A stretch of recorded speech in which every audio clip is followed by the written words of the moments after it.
నల్గొండలో గోదావరి నీళ్లు ప్రవహిస్తున్నాయంటే మాజీ మంత్రి దామోదర్ రెడ్డి వల్లే అని సీఎం రేవంత్ రెడ్డి తెలిపారు.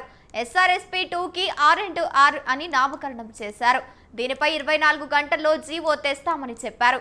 సూర్యాపేట జిల్లా తుంగతుర్తిలో రాంరెడ్డి దామోదర్ రెడ్డి సంస్కరణల కార్యక్రమంలో రేవంత్ రెడ్డి పాల్గొన్నారు. నల్గొండ జిల్లాలో పార్టీని దామన్న నిలబెట్టారని చెప్పారు. ఆనాటి ప్రభుత్వంపై ఒత్తిడి తెచ్చి ఎస్ఆర్ఎస్పీ ప్రాజెక్టు తెచ్చారని అన్నారు. ఎమ్మెల్యేగా గెలవకపోయినా ప్రజల కోసం ఆయన పనిచేశారని తెలిపారు. ఒత్తిడి తీసుకొచ్చి ఎస్ఆర్ఎస్పీ స్టేజ్ 2 ప్రాజెక్టును ఆనాడు రాంరెడ్డి దామోదర్ రెడ్డి గారు సాధించి ప్రజల పక్షాన విజయం సాధించారు.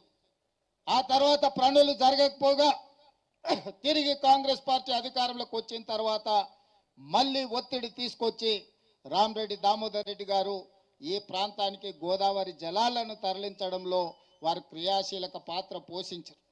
ఈ నియోజకవర్గం రిజర్వ్ కానంత వరకు ఈ ప్రాంత ప్రజాప్రతినిధిగానే కాదు, ఈ ప్రాంత ప్రజలకు ఎప్పుడూ ఒక కుటుంబ సభ్యుడిగా వారు అండగా నిలబడ్డారు. సామాన్యంగా ఆ నియోజకవర్గంలో ఎన్నికల్లో పోటీ చేయకపోతే మనం ఆ నియోజకవర్గాన్ని వదిలి ఇతర ప్రాంతాలకు పోతే ఆ ప్రజలకు అందుబాటులో ఉండే పరిస్థితులు ఈనాటి రాజకీయాలలో లేవు.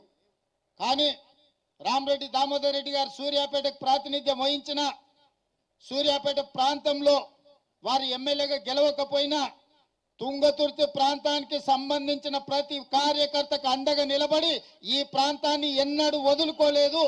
ఈనాడు గ్రామాన ఈ నియోజకవర్గంలో ఈరోజు కాంగ్రెస్ పార్టీ బలంగా ఉన్నది అనంటే దానికి దామన్ననే ప్రధానమైన కారణం.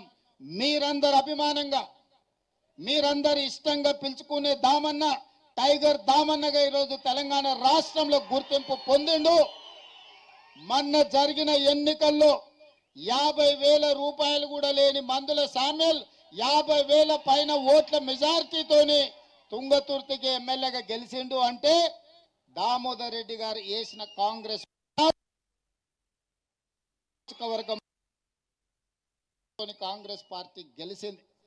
కాబట్టి మిత్రులారా, ఖమ్మం జిల్లాలో సుజాత నగర తర్వాత పాలేరు శాసనసభ నియోజకవర్గం నుంచి ప్రాతినిధ్యం వహించిన విధంగా ఈ ప్రాంతం నల్గొండ జిల్లాలో ప్రాతినిధ్యం వహించిన రాంరెడ్డి దామోదర్ రెడ్డి గారు 2 జోడెద్దుల్లాగా కాంగ్రెస్ పార్టీ జెండాను మోసిన నాయకులు. ఆ కుటుంబానికి నేనే కాదు, సోనియా గాంధీ గారు, మల్లికార్జున్ ఖర్గే గారు,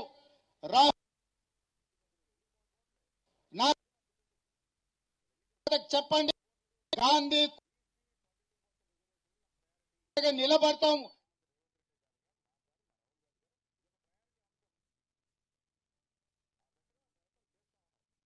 స్వయంగా నాకు చెప్పి వారి కుటుంబానికి పార్టీ అండగా నిలబడుతుంది, వాళ్ళను భవిష్యత్తు రాజకీయాలలో గాంధీ కుటుంబం కాపాడుకుంటుంది అని చెప్పే మాట మీ అందరికీ చెప్పాల్సిందిగా, మీ అందరికీ చేరవేయాల్సిందిగా గాంధీ కుటుంబం కాంగ్రెస్ పార్టీ అధ్యక్షుడు నాకు చెప్పిండు. చెప్పడమే కాదు, రాహుల్ గాంధీ గారు స్వయంగా సర్వోత్తం రెడ్డి గారికి లేఖ రాసిండు. దామోదర్ రెడ్డి గారు చచ్చిపోయిన సందర్భంగా సంతాపాన్ని తెలుపుతూ రాహుల్ గాంధీ గారు సర్వోత్తంకు లేఖ రాయడం జరిగింది. కాబట్టి మిత్రులారా, ఈ వేదిక మీద నుంచి 2 అంశాలలో స్పష్టంగా మీ ముందు ఉంచదలుచుకున్నాను. ఏఐసిసి ఆదేశాల ప్రకారం భవిష్యత్తులో ఏ అవకాశం వచ్చినా రాజకీయంగా రాంరెడ్డి దామోదర్ రెడ్డి గారి కుటుంబాన్ని ఆదుకునే బాధ్యత కాంగ్రెస్ పార్టీ తీసుకుంటుంది.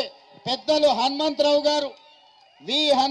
గారు యూత్ కాంగ్రెస్ అధ్యక్షుడిగా ఉన్నప్పుడు నాకు తెలిసి దామన్న ఆనాడు కోశాధికారిగా ఉన్నాడు. యూత్ కాంగ్రెస్ అధ్యక్షుడిగా హనుమంతరావు గారు ఉన్నప్పుడు ఈ రోజు వాళ్ళ అధ్యక్షుడు ఇంకా మన మధ్యలో బలంగా గట్టిగా బల్లగుద్ది వాదించే నాయకుడిగా కాంగ్రెస్ పార్టీలో విహెచ్ గారు ఉన్నారు. దామోదర్ రెడ్డి గారి కుటుంబానికి అవసరమైనప్పుడు హనుమంతన్న కూడా మనకు అండగా నిలబడతాడు. కాబట్టి మిత్రులారా, వారి కుటుంబానికి రాజకీయపరమైన అవకాశాలు గాంధీ కుటుంబం తప్పకుండా కల్పిస్తుంది. గాంధీ కుటుంబం ఇచ్చిన హామీని ఈ వేదిక మీద నుంచి మీకు అందరికీ నేను తెలియజేస్తున్నాను. అదేవిధంగా ఈ ప్రాంత రైతాంగం కోసం, ఈ ప్రాంత రైతుల కష్టాలు తెలిసిన నాయకుడిగా, వ్యవసాయం పట్ల ఉన్న మక్కువ, ఈ ప్రాంతాన్ని పట్టి పీడిస్తున్న ఫ్లోరైడ్ సమస్యని పరిష్కరించడానికి దామోదర్ రెడ్డి గారు చేసిన పోరాటం, ఈనాడు గోదావరి జలాలు ఈ ప్రాంతంలో ప్రవహిస్తున్నాయంటే వారి కృషి ఎనలేనిది. మిత్రులు వెంకటరెడ్డి గారు, పెద్దలు ఉత్తమ్ కుమార్ రెడ్డి గారు, సోదరుడు పొంగులేటి శ్రీనివాసరెడ్డి గారు, స్థానిక శాసనసభ్యుడు మందుల సామేల్ గారు, ఈ వేదిక మీద ఉన్న నాయకులు, నల్గొండ పార్లమెంట్ సభ్యులు రఘువీర్ గారు అందరూ సూచన చేసిండ్రు, విజ్ఞప్తి చేసిండ్రు.